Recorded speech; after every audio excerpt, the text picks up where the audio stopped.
Salam Indonesia, halo pemirsa Anjang Sana Wakil Rakyat. Saya berada di Argosari, Sedayu, Bantul, tepatnya di Sekretariat Pinilih yang merupakan forum keluarga penyandang disabilitas Sedayu. Mereka, para kaum difabel di daerah ini ternyata juga memiliki kreativitas ekonomi yang sangat tinggi.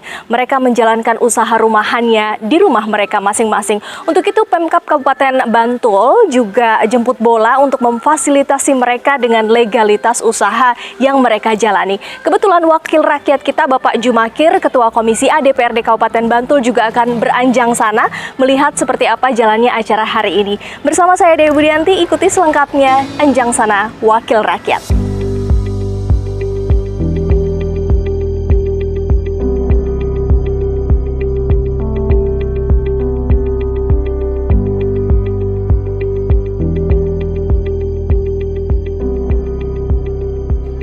Ya pemirsa, ini kita sudah berkumpul tepatnya di Sekretariat Pinilih Sedayu dengan beberapa narasumber yang akan saya ajak berbincang di segmen kali ini. Ada Ibu Hestu ya dari Sekretariat Pinilih, betul? Apa kabar Bu? Salam kenal. Ya. Ada juga Pak Panebu Sedayu nih, Pak Anton. Apa kabar Pak Anton? Ya, alhamdulillah baik. Alhamdulillah, dan tentu saja ada wakil rakyat kita Bapak Jumakir, Ketua Komisi A DPRD Bantul. Halo, apa kabar Pak? Apa kabar Mbak? Oke, baik. Oke, Pak, boleh cerita dulu sedikit mungkin ya Pak Jumakir ya. Ini tuh acara apa sih sebetulnya? Kalau saya melihat banyak kaum difabel di daerah sini datang, mereka juga mengurus legalitas, gitu kan. Ada juga dari pemerintah Kabupaten Bantul. Boleh cerita ini sebetulnya acara apa nih Pak? Jadi pada hari ini itu dari Dinas DPMPT Kabupaten Bantul itu memberikan program terkait dengan pembuatan nomor induk berusaha NIB yang itu kepada teman-teman difabel di Kapanewon Sedayu. Karena di Kapanewon Sedayu ini kan banyak teman-teman difabel itu yang juga punya usaha, mau tidak mau secara legalitas kan pemerintah punya program terkait dengan pembuatan nomor induk berusaha. Nah, makanya kita turun ke bawah ketemu dengan teman-teman difabel di Sedayu ini. Artinya jemput bola, ya Pak Jumakir. Oke, kalau begitu memang cukup menarik kedengarannya. Bagaimana sih kemudian Pak Anton mungkin boleh cerita secara demografis di sini ya, seperti apa, sebanyak apa kaum difabel yang ada di sini dan mereka itu biasanya melakukan kegiatan atau usaha kecil menengah ini apa saja jenis-jenisnya Pak? Ya, jadi secara demografis di Kapanewon Sedayu ini untuk saat ini lebih kurang ada terdata 761 penyandang difabel yang tersebar di 4 kelurahan, dan kebetulan kemudian atas keadaan tersebut di tahun 2017 dibentuk sebuah kelembagaan yaitu komunitas Pinilih Sedayu yang difasilitasi oleh pemerintah di tingkat Kapanewon pada waktu itu.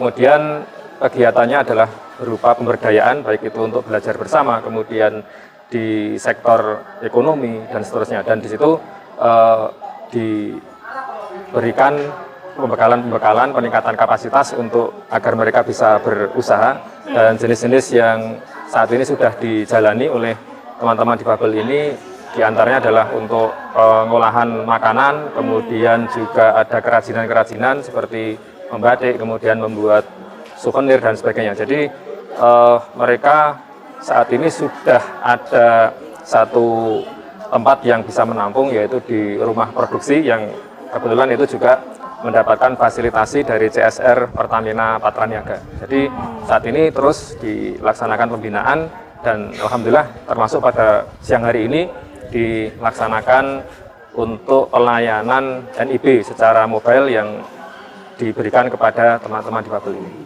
Oke. Jadi memang ada tempat khusus di sini untuk bisa memfasilitasi mereka secara pembekalan ilmu begitu ya Pak ya. Dan itu memang sudah rutin dilakukan. Ya. Jadi ada 2 kegiatan yang dilaksanakan atas CSR dari Pertamina itu. Yang pertama adalah rumah bugar yang itu untuk memelihara kesehatan. Yang kemudian yang kedua adalah rumah produksi. Yang ini adalah sebagai tempat untuk workshop, untuk belajar bersama bagaimana untuk berproduksi, dan itu sudah rutin dilakukan. Kemudian hasil dari produksi teman-teman ini juga diupayakan ada sarana untuk pemasaran kerjasama dengan berbagai event dan berbagai pihak agar produk yang sudah mereka hasilkan ini nanti bisa diketahui dan diterima oleh pasar. Jadi memang ini sudah ada program yang berjangka dari Pertamina untuk membina ini, dan juga dari dinas-dinas nanti insya Allah kedepannya masih terus akan bisa dijalankan. Ya. Kalau peran dari Sekretariat Pinili sejauh ini seperti apa Bu? Apa biasanya kegiatan-kegiatan yang dilakukan di sini? Kegiatan biasanya kebanyakan dari kampus, ada seperti pembuatan sabun, seperti kemarin terakhir pembuatan batik dari bahan yang alami. Ya.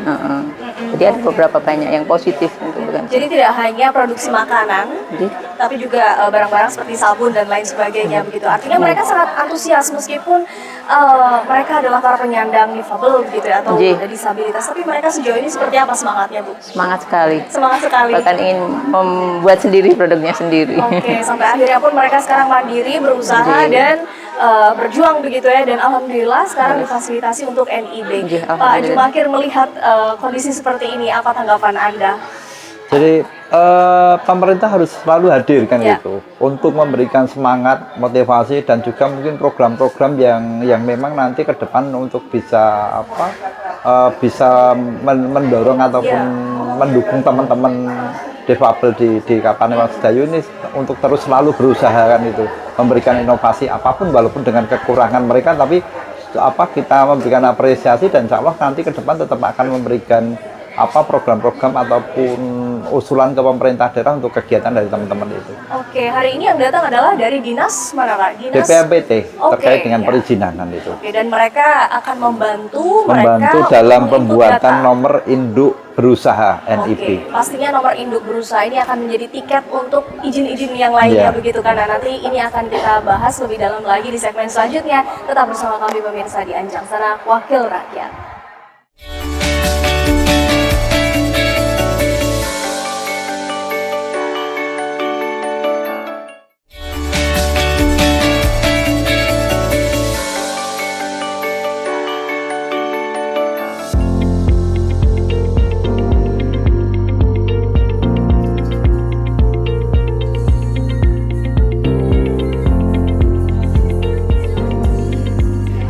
Kalau kita bicara mengenai Sekretariat Pinili ya Bu Hestu, kita juga penasaran ini dari tahun berapa sih berdirinya sebetulnya? Tahun 2017 ya. Dari 2017 sampai sekarang, kalau Ibu melihat perkembangannya sampai hari ini, bedanya apa dari tahun ke tahun?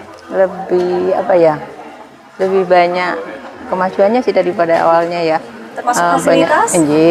Sudah dari dulunya yang nggak punya fasilitas untuk perkantoran, sekarang udah ada, dibantu oleh CSR Pertamina, terus kursi meja juga ada, untuk fasilitas yang lain. Alhamdulillah sudah lebih baik. Serutin apa mereka biasanya berkumpul di sini? Kemarin sih hampir tiap hari ya, karena kita harus produksi, ada beberapa yang harus kita produksi soalnya. Ada deadline juga. Jadi hampir setiap hari. Kalau sekarang yang lagi deadline-nya berjalan apa nih Bu? Kemarin batik ya. Oh batik, mereka juga membatik juga? Iya, terus. Oke, pelatihnya dari mana tuh? Isi. Oh dari kampus berarti? Iya, dari dosennya. Jadi dia ada pembekalan ke masyarakat. Itu untuk pembatik isi, nanti kita ada acara untuk pameran di Plaza Ambarukmo. Oh oke, jadi mereka memang hasil produksinya sudah dipamerkan juga gitu. Rencananya gitu. Artinya pada akhirnya memutar roda ekonomi juga ya Bu ya. Oke, Pak Anton, ini kan mungkin Sekretariat Pinili itu salah satu saja ya tentunya, karena tadi Bapak menyebutkan ada total sekitar 761 kaum difabel di total di Sedayu begitu ya Pak. Bagaimana Anda melihat fasilitas yang ada sejauh ini Pak? Ya, kebetulan karena komitmen dari 2017 itu pemerintah di level Kapanewon memfasilitasi, kemudian berkembang bahwa untuk kelompok difabel ini tidak hanya berada di tingkat Kapanewon dengan Pinili ini, tapi juga di 4 kelurahan semuanya ada, dan mereka berkegiatan juga secara mandiri di masing-masing kelurahan. Yang komitmen kita juga untuk memfasilitasi kegiatan di tingkat kelurahan itu sudah diberikan anggaran khusus untuk mereka, dan juga dalam setiap forum resmi pengambilan kebijakan di tingkat kelurahan dari kelompok difabel ini wajib harus ikut hadir dan ikut memberikan suaranya atau menyampaikan aspirasi untuk menjadi bahan perumusan kebijakan di tahun berikutnya. Kemudian secara mandiri di masing-masing kelurahan juga ada kegiatan-kegiatan pengabdian masyarakat dari beberapa perguruan tinggi, yang ini juga memang sudah kita arahkan bahwa tema utama untuk setiap pengabdian masyarakat dari perguruan tinggi itu diantaranya adalah untuk sampah atau lingkungan, kemudian percepatan penurunan stunting, dan yang ketiga adalah kaitannya dengan ramah difabel. Jadi ini sudah kita konsep sedemikian rupa, dan tentu harapan kita nanti dengan sudah adanya ini nanti semakin hari semakin meningkat, dan rekanan yang selama ini sudah menjalin hubungan dengan warga pemilih ini juga nanti akan terus bisa berlanjut. Oke, kalau bicara mengenai aspirasi yang disampaikan sejauh ini biasanya apa sih Pak Anton? Ya, intinya secara prinsip dari warga difabel ini ingin memiliki hak yang setara dengan warga yang lain.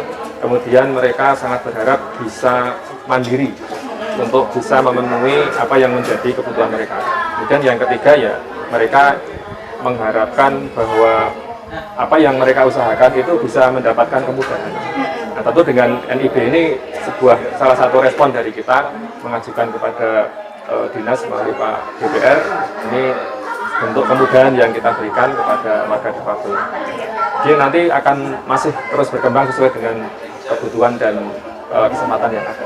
Ya, kalau bicara mengenai NIB ini kan memang sebuah dokumen yang sangat penting begitu ya Pak Jumakir, dan saya melihat mereka juga begitu antusias untuk mengurusnya. Seperti apa sih sebetulnya Pak NIB ini untuk mereka? Mau tidak mau kan ini untuk data pemerintah daerah. Jadi pemerintah daerah itu kan juga butuh data terkait sebenarnya UMKM yang ada di Kabupaten Bantul yang terdaftar itu berapa kan gitu. Jadi kalau masyarakat itu yang punya usaha itu sudah mempunyai NIB, mau tidak mau data itu kan sudah tercatat di Kabupaten Bantul. Kita tidak akan mengambil kebijakan yang ke depan itu kan mau tidak mau kan kita bicaranya harus ada datanya kan itu. Apalagi ini di teman-teman difabel ini juga mau tidak mau kan prioritas. Mereka kalau ngurus ke dinas kan juga repot. Nah, ini mau tidak mau kan program dari pemerintah daerah lewat teman-teman DPMPT untuk jemput bola di bawah untuk memberikan pelayanan kepada teman-teman difabel ini untuk pengurusan NIB. Iya, akhirnya jemput bola lah di sini, dibantu untuk input datanya sehingga mereka memiliki ownership itu tadi ya atas usaha yang mereka jalankan, dan sehingga lebih percaya diri lah ke depannya. Kalau boleh bercerita nih Bu Hestu, apa yang menjadi kebutuhan? Kalau Ibu tadi sudah menyampaikan bahwa dari tahun ke tahun sebenarnya sudah terus mengalami peningkatan fasilitas. Tapi kalau boleh disampaikan nih, apa sih yang menjadi kebutuhan saat ini dan ke depan? Pendampingan kali ya. Pendampingan. Karena mereka memang harus diarahkan. Pendampingan yang intens. Ilmu apa lagi kira-kira yang penting yang ingin dipelajari ke depan? Kalau kemarin saya mengajukan memang untuk marketing ya, karena ada beberapa produksi kita yang stuck. Jadi mereka bisa berproduksi tapi untuk penjualannya mengalami kesulitan. Nah itu. Kemarin saya ajuin ke kampus itu masalah marketing untuk. Baik, kalau dari Pak Anton apa nih kira-kira yang menjadi kebutuhan untuk bisa terus memfasilitasi mereka?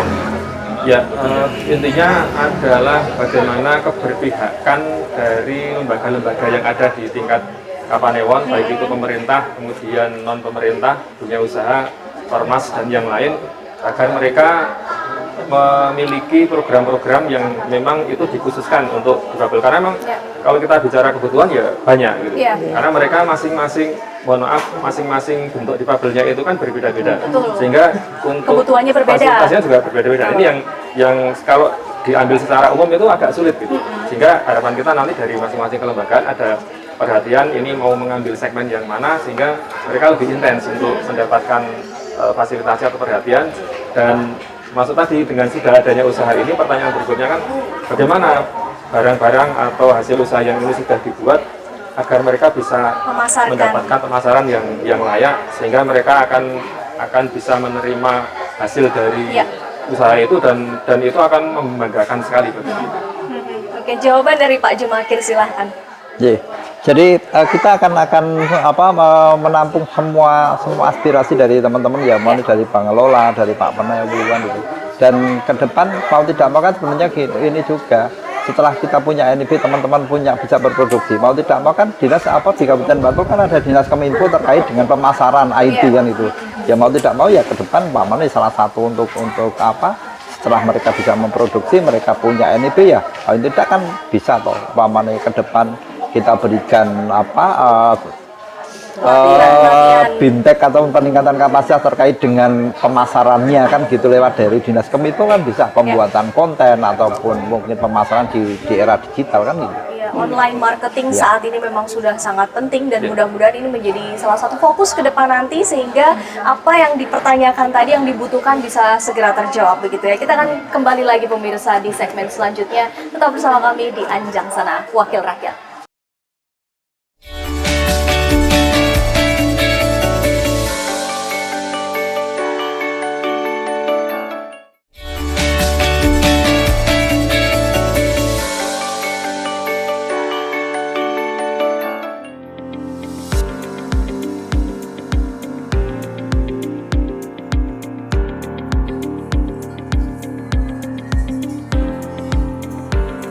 Ya pemirsa Anjang Sana Wakil Rakyat sudah bergabung nih bersama dengan kami Pak Iwan Komaru dari Dinas PMPTSP. Apa kabar Pak Iwan? Alhamdulillah. Baik, Alhamdulillah. Baik, mungkin boleh cerita dulu nih sedikit dari kacamata Anda, apa sih kemudian pentingnya mengadakan acara seperti ini, jemput bola, melayani kaum difabel untuk bisa mendapatkan NIB? Ya, sebenarnya kegiatan kami pelayanan NIB jemput bola ini kan kalau di kami sudah menjadi salah satu inovasi yang kebetulan pada apa yang pernah kita lombakan di level Pemda kita mendapatkan apresiasi juara pertama itu yang pertama. Kemudian kenapa kita menginisiasi sebuah layanan jemput bola ini karena kita melihat potensi, Mbak. Jadi potensi pelaku usaha mikro kecil di Kabupaten Bantul itu sangat besar. Hari ini sekitar 95.000. Dan per hari ini, kalau kita melihat data yang bisa kita akses melalui OSS, Online Single Submission, itu baru ada sekitar 71.000 yang memiliki izin. Jadi masih ada gap kesenjangan, banyak sekali pelaku usaha mikro yang memang belum memiliki NIB. Sehingga ini menjadi menjadi satu tantangan bagi kami dan alhamdulillah kami mendapatkan support penuh dari Pemda, baik dari Pak Bupati, Pak Bupati dan dari Pak Dewan, tentunya luar biasa mendukung kami untuk mengintensifkan kegiatan ini. Kita sering harus ke lapangan menjemput bola karena memang segmen masyarakat di Bantul ini masih banyak beberapa yang membutuhkan kita harus datang pendampingan. Karena sebenarnya OSS ini pelayanan mandiri, bisa diakses dimanapun dan kapanpun. Tapi kalau mungkin generasi milenial, Gen Z itu mungkin dari rumah dengan mereka membuka tutorial YouTube bisa. Tapi kemudian ada beberapa segmen masyarakat yang masih membutuhkan itu, kita harus mendampingi. Nah, itu yang menjadi fokus kita, termasuk hari ini alhamdulillah kita bisa sowan ke sini, ke Sanggar Pinile ini, ada teman-teman difabel yang ternyata potensinya luar biasa. Tadi disampaikan oleh Pak Panebu, Pak Dewan, 700 sekian itu luar biasa bagi kami, dan ini yang ingin kita kita push, kita dorong mereka dari awal ketika melakukan kegiatan usaha sudah mempunyai legalitas atau izin dulu. Baru nanti kemudian ketika ada pengembangan, tadi diceritakan harus ada BIMTEK dari Pak Dewan, itu langkah-langkah berikutnya untuk pengembangan usaha mereka. Oke, apa kemudian pentingnya setelah mereka memiliki NIB ini? Ini menjadi pintu masuk atas izin-izin yang lain atau seperti apa nih? Iya, jadi manfaat NIB itu cukup banyak. Yang pertama, namanya pelaku usaha siapapun, yang pertama, yang paling penting tentunya dari aspek legalitasnya. Kalau sudah punya izin, itu minimal ayam dulu, Mbak, kalau bahasa Bantulnya itu ayam dulu ya Pak Dewan ya. Sudah tenang, sudah memiliki legalitas, memiliki izin, kemudian mereka bisa fokus ke pengembangan usaha. Yang kedua juga manfaatnya akan ada kemudian jejaring. Jejaring yang bisa dari teman-teman pelaku usaha yang linear gitu ya. Misalnya ini nih sama-sama dagang angkringan atau produksi peyek dan seterusnya, itu kan ada jejaring. Nah, setelah ini pun kami sudah berkolaborasi dengan teman-teman di DKU KMPP untuk pendataan. Jadi mereka setelah punya NIB ini didata di namanya Sidakui. Itu data-data pelaku UMKM yang ada di Bantul. Bapak Dewan juga sudah sering. Itu mereka akan punya database sehingga ketika mereka akan melakukan pembinaan, upgrading begitu ya, akan melakukan pelatihan, itu pasti akan diambilkan dari data-data yang mereka sudah ber-NIB. Kemudian untuk teman-teman di pelaku usaha mikro kecil ini sebagai syarat utama. NIB itu pintu legalitas usaha yang ketika misalnya begini, produk olahan makanan. Nah, itu kan setelah mereka punya izin harus punya produk sertifikat halal nih. Betul. Nah, mereka syaratnya apa? Syaratnya NIB. Termasuk kemudian ketika usahanya sudah berkembang, tapi butuh akses permodalan. Mereka butuh KUR, kredit usaha rakyat dari perbankan. Syarat utamanya harus NIB. Makanya hari ini kita memang berkolaborasi dengan teman-teman yang hadir di sini dari Kementerian Agama, nanti akan menyampaikan terkait dengan bagaimana mengakses sertifikat halal. Kemudian juga ketika dibutuhkan permodalan, nambah modal begitu, kita juga hadirkan dari teman-teman dari BPD untuk menjelaskan bagaimana mengakses KUR. Nah, saya nggak akan lupa tadi inovasi kami yang seperti ini ada brandingnya, Pak, ada namanya. Apa ini? Itu namanya Gampil. Gampil, Ya, boleh disebutkan apa? Ya, gerakan melayani perizinan langsung. Nah, itu yang jemput bola lah kalau istilah umumnya, tapi kami menamakan Gampil itu bagian dari doa juga. Agar kami ketika mendampingi teman-teman pelaku usaha gampang, karena Gampil itu kan bahasa Jawa ya, Pak Juanda. Gampil itu bagian dari usaha kami, berdoa semoga nanti Gampil semua kita layani, mereka tumbuh kembang dan bisa naik kelas. Gitu. Mengingat begitu pentingnya NIB, lalu syaratnya apa untuk bisa membuat NIB ini? Syarat kalau kita bicara yang khusus usaha mikro kecil sangat mudah. Mereka yang penting hari ini punya NIK ya, NIK itu KTP lah, nomor induk kependudukan yang valid gitu ya. Kemudian email nanti bisa kita fasilitasi juga, dan ada nomor WhatsApp untuk nanti mereka melakukan verifikasi kode. Ada kan ketika nanti mengakses OSS itu ada namanya kode OTP ya untuk masuk ke situ. Nah itu yang yang kita lakukan sangat mudah sebenarnya. Mereka cukup datang, nanti kita dampingi, cukup bercerita saya usahanya ini, namanya ini begitu ya. Nomornya ini. Luas ruang usahanya seperti ini. Modalnya untuk kulaan dan seterusnya nanti akan dipandu oleh teman-teman kami pendamping yang bisa ke sana. Oh, berarti modal panjenengan segini. Nah, nanti tinggal usahanya apa, kita fasilitasi, kita layani akan selesai. Baik. Luar biasa. Pak Jumakir, sinerginya selama ini atau sejauh ini seperti apa nih dengan PMPTSP?